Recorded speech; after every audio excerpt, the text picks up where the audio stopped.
Alam nyo ba, na ang nakikita nyong waterfalls ngayon, ay siyang may pinakamataas sa buong Nueva Vizcaya, na may isang bagsakan ng tubig na may 98 meters ang taas.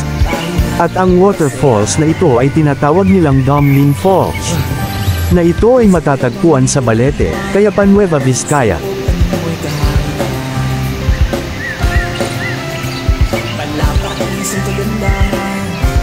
Kapiling sa buong paligid ng kabundukan.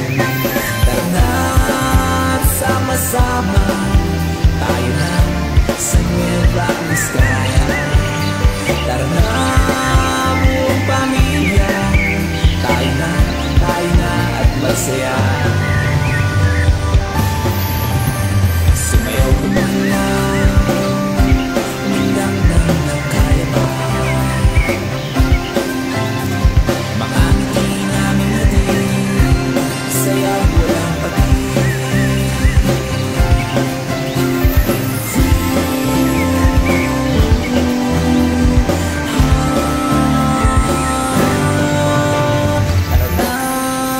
Sama-sama tayo na sa Nueva Vizcaya.